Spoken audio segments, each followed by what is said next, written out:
Hello guys, आज हम पढ़ेंगे कुछ एमसीक्यूज़ के बारे में, कुछ शॉर्टकट के बारे में कि एमसीक्यूज़ किस तरह आते हैं डिफरेंट कम्पिटिटिव एग्जाम में और इसका इजीली सोल्यूशन हम किस तरह निकालेंगे। तो आज हम स्टार्ट करते हैं क्वेश्चन नंबर केमिस्ट्री के पोर्शन से। क्वेश्चन नंबर 11 गिवन है स्टेज में। So let's start. A molecule which contains two lone pair and two bond pair of electron in valence shell of central atom, geometrical shape of molecule will be। यहाँ पर पूछा गया है कि पहले जो है ना आपने एमसीक्यूज को जो है ना वो कंप्लीटली पढ़ना है कि इसमें डेटा कौन कौन सा गिवन है। तो देख लो, पहले इसमें डेटा गिवन है, अ मॉलिक्यूल गिवन है which contain two lone pair. एक मॉलिक्यूल गिवन है, इसमें टू लोन पेयर है एंड टू बॉन्ड पेयर है। इसका ज्योमेट्रिकली स्ट्रक्चर जो है ना वो क्या होगा, सही है। तो इसके लिए हम क्या यूज करेंगे, थोड़ा सा इसको एमसीक्यूज को जो है ना वो मैंने सॉल्व कर दिया है, थोड़ा सा इसको डिस्कस करते हैं। So two lone pair and two bond pair structure of molecule will be. So we take example of water. अगर हम एग्जांपल ऑफ वाटर के ले ले तो इसमें दो लोन पेयर होते हैं ऑक्सीजन के पास और दो बॉन्ड पेयर होते हैं। तो इसका स्ट्रक्चर क्या होगा, इसका स्ट्रक्चर है, वाटर का स्ट्रक्चर जो है ना वो क्या है, एंगुलर है। इसमें एंगल क्या है, 104.5 जो है ना इसमें एंगल है। Structure will be angular and hybridization will be sp3 hybridization. यहाँ पर इस हाइब्रिडाइजेशन क्या होगा, sp3 हाइब्रिडाइजेशन। हाइब्रिडाइजेशन के लिए हम क्या यूज करें जो इस तरह आसानी से हमें पता हो, जितने मॉलिक्यूल उसके साथ अटैच हो उससे जो है ना वो एक माइनस करके इसके साथ, फॉर एग्जांपल अगर एक एटम के साथ 4 एटम अटैच है तो 4 से एक माइनस कर ले 3 होगा, sp3 हाइब्रिडाइजेशन यहाँ पर होगा। लेकिन जब लोन पेयर की बात आ जाए तो लोन पेयर भी जो है ना वो आपने जो है ना शामिल करना है। जितने मॉलिक्यूल में लोन पेयर होंगे वो भी बॉन्डिंग के साथ हम शामिल करेंगे। Lone pair plus bond pair ये जो है ना हम काउंट करेंगे, सही है। जो है ना अगर किसी सेंट्रल एटम में लोन पेयर है तो उसके साथ जो है ना वो मस्ट काउंट करेंगे। यहाँ देख लो, एक बॉन्ड पर ये है, एक ये है, दो bond pair, two lone pair, 4 हो गए। तो 4 अगर नंबर आ जाए तो उसके लिए हम कहते हैं कि ना अगर 4 एटम अटैच आ जाए तो उससे एक माइनस कर ले तो क्या बनेगा, sp3 हाइब्रिडाइजेशन बनेगा। सो इस जो है ना इस एमसीक्यूज में क्या ऑप्शन बनेगा, इस एमसीक्यूज में बनेगा एक है टेट्राहेड्रल स्ट्रक्चर। कब होगा, जब 4 एटम अटैच होंगे, सही है। 4 एटम अटैच होंगे तो स्ट्रक्चर क्या होगा, टेट्राहेड्रल होगा। और इसमें एंगल क्या होगा, 109।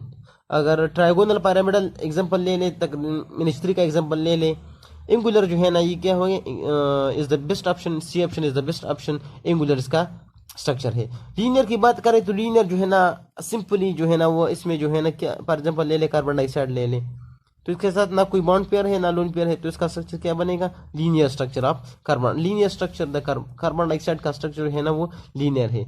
Number 2, quantum number which describe the orientation of orbital in 3 dimensional spaces। कौन सा क्वांटम नंबर है जिस जो जो है ना वो ओरिएंटेशन को जो है ना वो इजीली जो है ना डिफाइन करता है। सो फर्स्ट जो है ना वो इलेक्ट्रॉन के बारे में ज्यादा बात करता है, शेल में कितने इलेक्ट्रॉन है। मैग्नेटिक क्वांटम नंबर जो है ना ये ऐसा क्वांटम नंबर है कि ये क्या एक्सप्लेन करता है, ये ओरिएंटेशन ऑफ इलेक्ट्रॉन भी एक्सप्लेन कर सकता है, सही। सो देखते हैं quantum number orientation explain magnetic quantum number. sp3 orientation easily find while f is complicated orientations. ये sp3 जितने भी जो है ना ये है, इसके जो है ना इसमें हम इजीली जो है ना वो क्या कर सकते हैं, ओरिएंटेशन इजीली फाइंड कर सकते हैं। लेकिन f orientation is complicated, is a 3 dimensional orientation, it is impossible to draw in page, so it is complicated orientation, so best option is C option is the right answer। Question number 13, which of the following step has the highest rate of diffusion at the same temperature and pressure। अगर temperature and pressure जो है ना वो constant हम रख ले तो which of the following gas has the highest rate of diffusion। तो rate of diffusion हाई किस में हाईएस्ट होगा, rate of diffusion हम कहते हैं कि जितना हम मॉलिक्यूल जो है ना उसको इंटर मॉलिक्यूलर फोर्सेस कम हो, इसके प्रेशर, इसमें प्रेशर कम हो, तो इतना ही ज्यादा ये क्या होगा, डिफ्यूज होगा। लेकिन इसके लिए जो है ना वो ट्रिक होगा, हिंट्स मैंने लिख लिया है। Rate of diffusion is directly proportional to the small molecular size. जितने मॉलिक्यूल का साइज स्मॉल होगा वो इजीली जो है ना वो इवापोरेट करेगा। जितना स्मॉल होगा उसमें जो है ना वो क्या होगा, स्मॉल साइज होगा, उसमें बाइंडिंग कम होगी, अट्रैक्शन कम होगा। जब अट्रैक्शन कम होगा तो इजीली डिफ्यूज होगा। सो देखते हैं इसका जो है ना वो ट्रिक्स क्या है, हिंट्स क्या है। Rate of diffusion, rate of diffusion is inversely proportional to its molecular mass or density। सही है, ये जो है ना वो हिंट्स है। rate of diffusion is inversely proportional to the its molecular mass and density। So Graham law of diffusion है तो आप इजीली इसको क्या कर सकते हैं, अप्लाई कर सकते हैं। अगर देख ले HCl है, HCl का H+1 है और Cl जो है ना 35.5 मालिक्यूलर मास है। सो टोटल 36.5 मालिक्यूलर मास आता है। कार्बन डाइऑक्साइड की भी देख ले तो इससे 44 मालिक्यूलर मास आता है। C2H4 का देख ले, C2 है, 2 × 12 इज इक्वल टू 24। कार्बन से बनेगा और 2 हाइड्रोजन से बनेगा। सो 26 जो है ना वो C2H2 है। C2H4 देख ले, C2H4 जो है ना वो क्या है, 24 + 4 28 मालिक्यूलर मास है। सो C2H2 is molecular mass is less, so highest rate of diffusion क्या होगा, इसका रेट ऑफ डिफ्यूजन क्या होगा, हाई होगा। सो C2H2 रेट ऑफ डिफ्यूजन जो है ना वो क्या होगा, ज्यादा होगा। ये 3 एमसीक्यूज हो गए। सी इसमें हमने जो है ना वो ट्रिक्स देखना है कि हमें बहुत सारे ऑप्शन देते हैं कि इसमें कौन सा जो है ना वो इजीली जो है ना इवापोरेट होगा, डिफ्यूज होगा। तो आपने सबसे पहले देखना है कि जिसमें जो है ना वो बाइंडिंग कम हो, जिसमें अट्रैक्शन कम हो, वो इजीली जो है ना वो इवापोरेट भी कर सकता है। सही। सो अगर डिफ्यूजन की बात आए तो ग्राहम लॉ डायरेक्टली अप्लाई करें, जिसका मॉलिक्यूलर मास जो है ना वो कम हो तो वही जो है ना वो रेट ऑफ डिफ्यूजन सबसे क्या होगा, ज्यादा होगा। क्वेश्चन नंबर 14 को देख लेते हैं कि क्या क्वेश्चन है। क्वेश्चन नंबर 14 में गिवन है, at high altitude the boiling point of water is less than 100 degrees centigrade, this is because of, ये क्यों, किसकी वजह से होगा। अगर हम रख लें कि रेट ऑफ डिफ्यूजन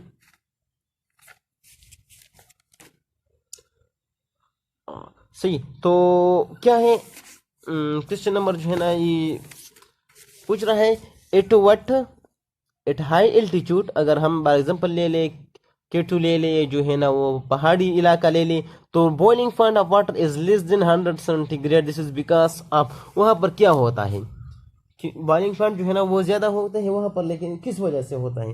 तो देखते हैं, higher altitude the boiling point of water is less than 100 centigrade because of,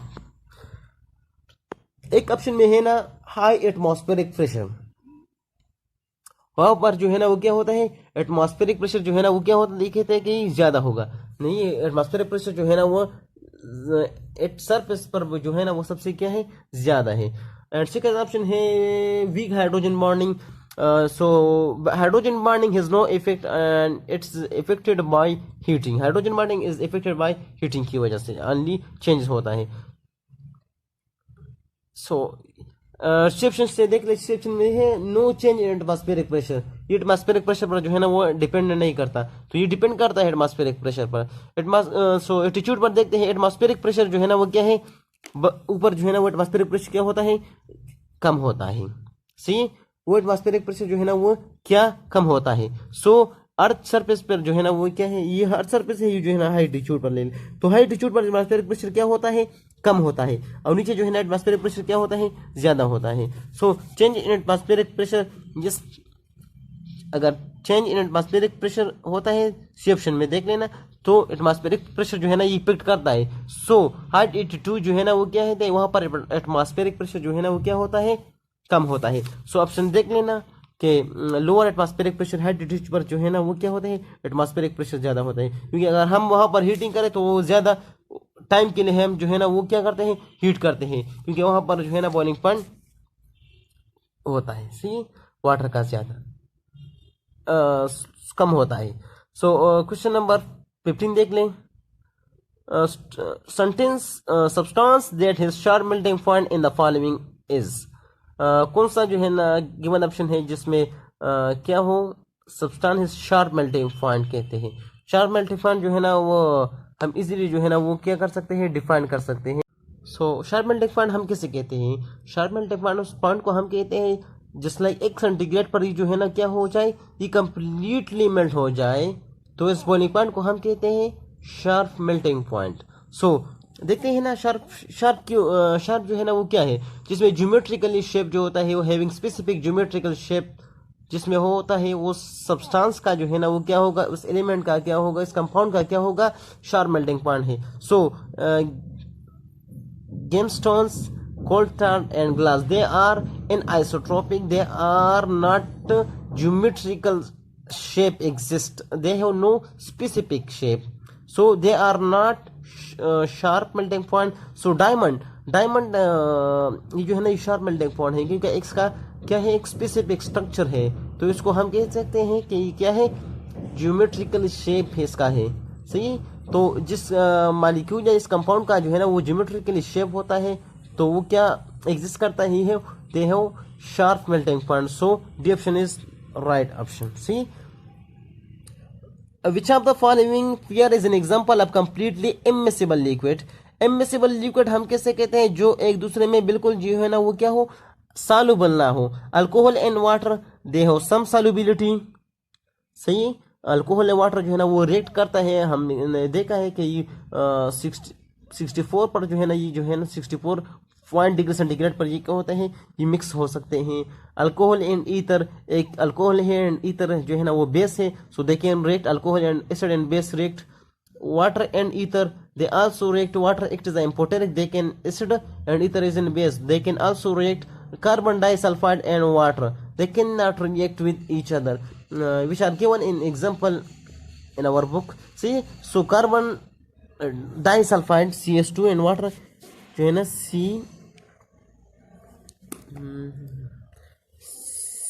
CH2 plus water, they are immiscible liquid. Question number 15 की जो है ना वो आंसर का देख लें। Substance that has sharp melting point, sharp melting point is the characteristic of crystalline solid or true solid. So in option D, diamond is true solid, so it's sharp melting point.